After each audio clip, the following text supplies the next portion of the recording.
Hello दोस्तों, welcome back to our channel corporate Kahani. तो दोस्तों, आज मैं बात कर रहा हूँ एक बहुत ही इंपॉर्टेंट टॉपिक के बारे में।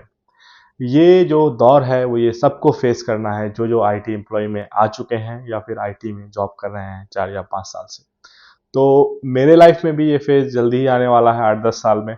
तो मैं भी इस पे आर&डी कर रहा हूँ और मैं चाहता हूँ कि जो मैंने आर&डी की है, जो मैंने अपने सीनियर्स से, अपने मेंटोर्स से पूछा है, उस पर एक वीडियो बना दूं ताकि और भी लोग जो हमारे एज के हैं, जो 40 पार करने वाले हैं या उससे उसके करीब हैं, वो सब भी इस चीज़ को समझ लें कि क्यों 40 के बाद डिक्लाइन करने लगता है आईटी में करियर। तो गाइज, आज मैं इस वीडियो में काफ़ी सारे ऐसे पॉइंट्स बताऊंगा कि ऐसा क्यों होता है और ये भी बताऊंगा कि इसको अवॉइड कैसे किया जा सकता है।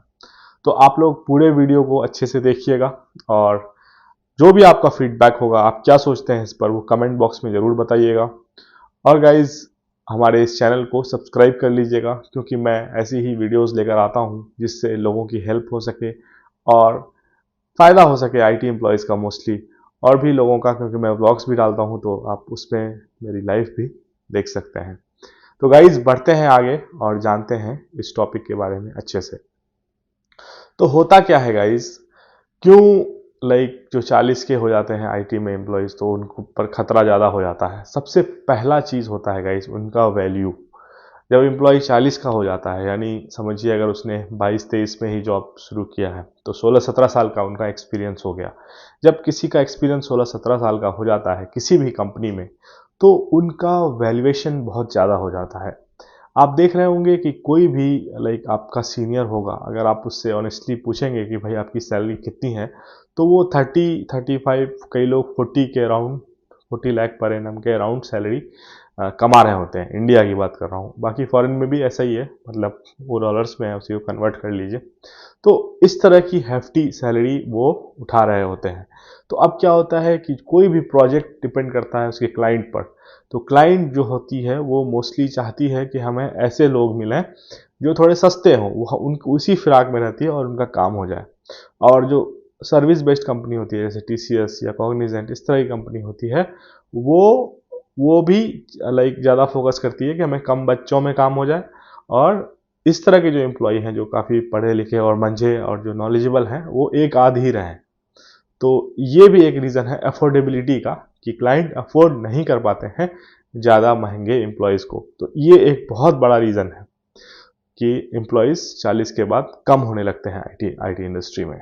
आपने भी फील किया होगा, आपने भी देखा होगा। दूसरा गाइज, जो सबसे बड़ा रीज़न है एम्प्लॉयज़ के हटने का इंडस्ट्री से, वो होता है लर्निंग। जो 15-16 साल से किसी एक चीज़ में काम कर रहे हैं, लेकिन आपको मालूम ही है कि कोई भी चीज़ तुरंत से रिप्लेस हो जाती है। टेक्नोलॉजी की सबसे गंदी बात यह है, कोई भी आप टेक में काम कर रहे हैं या कोई भी आप कोडिंग कर रहे हैं, क्या पता वो लैंग्वेज ही चेंज हो जाए। अब वो कंपनी बोले मैं जावा यूज़ नहीं करूँगा, मैं कुछ और यूज़ करूँगा। तो उससे क्या होता है कि जो पुराने एम्प्लॉयज़ हैं, अगर उसने नए चीज़ को पकड़ा नहीं है तो वो किसी काम के नहीं रहते हैं। तो ऐसे लोग जो 40 प्लस के हो जाते हैं वो लर्न करना नहीं चाहते हैं, सोचते हैं मैं क्या करूं, मैं तो इसमें एक्सपर्ट हूं, मैं नहीं सीखूंगा। इस तरह से उनके अंदर एक आ जाता है। दूसरा, इसी में एक और रीज़न है, रेजिस्टेंस टू चेंज में एक और रीज़न ये है कि वो रिलोकेट होना भी नहीं चाहते हैं। अब मान लीजिए कोई एम्प्लॉई है, वो बैचलर है, वो कहीं भी भेज दीजिएगा, वो चेन्नई चला जाएगा, बेंगलोर चला जाएगा, इंदौर चला जाएगा, कहीं भी चला जाएगा। लेकिन जो एक सेटल्ड आदमी है, वो किसी एक शहर में रह रहा है, तो वो चेंज करना नहीं चाहेगा जल्दी, बहुत ही मजबूरी में ही वो चेंज करेगा अपना जगह।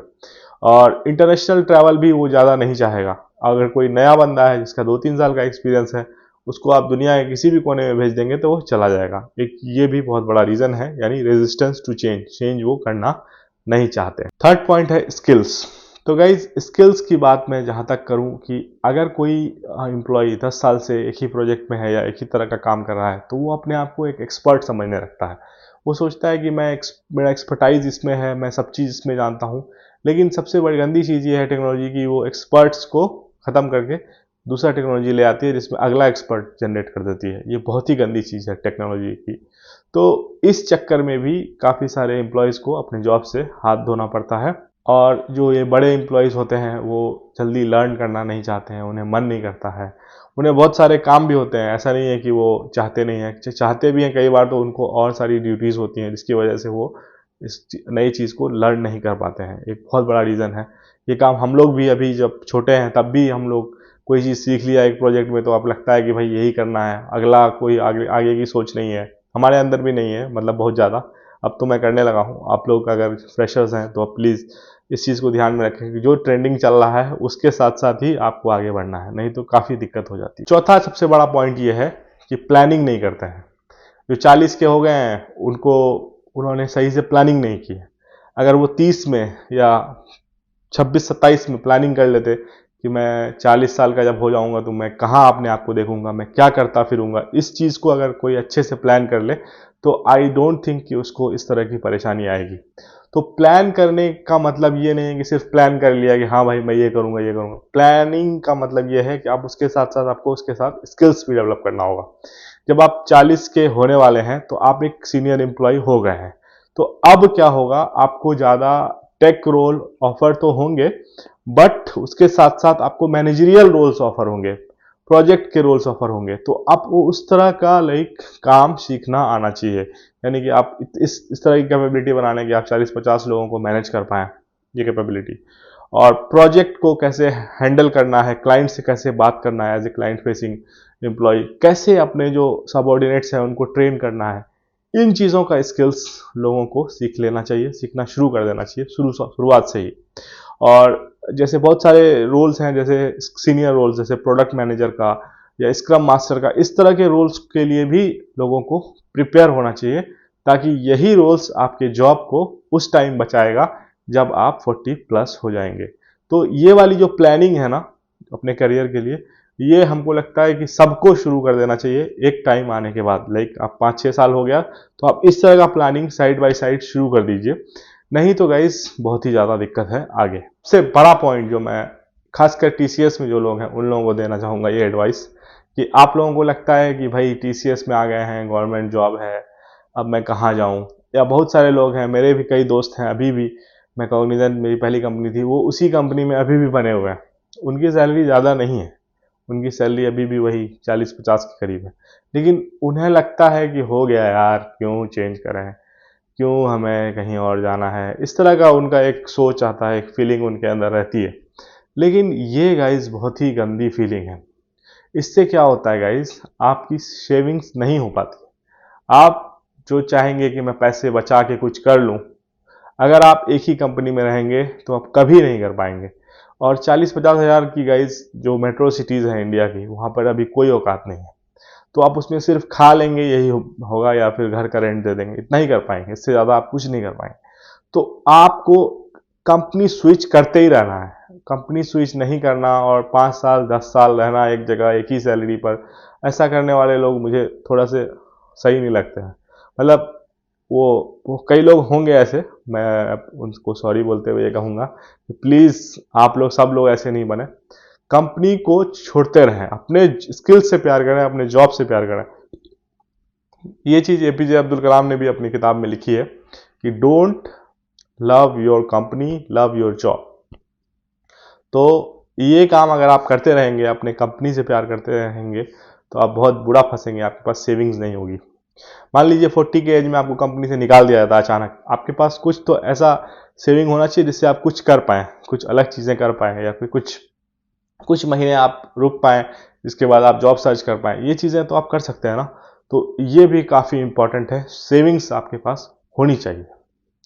तो ये भी एक पॉइंट था जो मैं आप लोगों को बोलना चाहता था। इसके अलावा गाइज एक और जो सबसे इम्पॉर्टेंट पॉइंट है, जो मैं अभी जो यंगस्टर्स हैं या फिर जो बड़े हैं उन सबको सजेस्ट करूँगा कि आप लोग पैसिव इनकम बनाना शुरू कर दीजिए।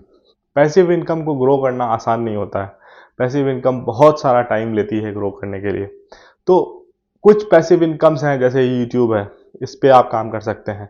कई लोग वेबसाइट बना सकते हैं बहुत अच्छी, तो आप उस तरह का भी काम करते रहें, सीखते रहें, उसमें जो जो आ रहा है उसको लर्न करते रहें। फ्रीलांस प्रोजेक्ट्स आप साइड से करते रहें, ऐसा नहीं है कि कंपनी के भरोसे ही बस जिंदा रहना है। इसके अलावा गाइज आप, कुछ लोग हैं जो बॉडी बिल्डिंग में अच्छे हैं तो आप जिम की ट्रेनिंग और सर्टिफिकेशंस लेते रहें, उसमें आप अपनी क्लाइंटेल बढ़ाते रहें, उसमें भी आपका वर्ड बढ़ेगा, वो भी आपको काम करेगा, लेकिन वो टाइम लेता है। तो उस चीज़ को अगर आप अर्ली स्टार्ट कर लेंगे तो ये भी काफ़ी बेनिफिशियल होगा। नहीं तो गाइस क्या होता है कि ऐसे कुछ लोग होते हैं जो बिना प्लान के बस जी रहे हैं, एक ही चीज़ पे डिपेंडेंट है, तो उन लोगों को बहुत ज़्यादा नुकसान हो जाता है। और इसके बाद हम लोग बोलते हैं कि भाई आईटी में जॉब नहीं करना है क्योंकि हमारा ये हो गया। तो आपको आपकी उसमें सिर्फ इंडस्ट्री गलती नहीं है, इंडस्ट्री जैसी है वैसी चलती रहेगी, वैसी चलती आ रही है, लेकिन आपको यहाँ पर प्रोएक्टिव होना पड़ेगा, थोड़ा स्ट्रेस को मैनेज करना पड़ेगा, थोड़ा अपने आप को मोटिवेटेड रखना पड़ेगा। अदरवाइज आप इसी तरह से परेशान होते रहेंगे और बस यही एक धारणा बन जाएगी कि 40 के बाद आईटी में जॉब ही नहीं होता। आईटी में जॉब होता है 40 के बाद, उन लोगों के लिए होता है जो उसके लायक होते हैं। और एज के साथ साथ जो कंपनीज होती है वो आपको निकालने की कोशिश करती है। वो इसलिए करती है कि आपकी वैल्यू बहुत ज़्यादा हो जाती है, इसके लिए कंपनी आपको अफोर्ड नहीं कर पाती है। तो ये पॉइंट्स मैंने कुछ अपने सीनियर्स से, कुछ दोस्तों से, कुछ आर&डी करके सीखे थे, जो मैंने चाहा कि आप लोगों को भी शेयर कर दूं, किसी न किसी के काम आ जाए, किसी न किसी को ये चीज़ें समझ में आ जाए, ताकि जो हम लोगों का फ्यूचर है वो खराब ना हो और हम लोग ऐसे ही आगे बढ़ते रहें। तो गाइस मिलते हैं अगले वीडियो में, जानते हैं नेक्स्ट टॉपिक के बारे में। Thanks for watching, bye bye.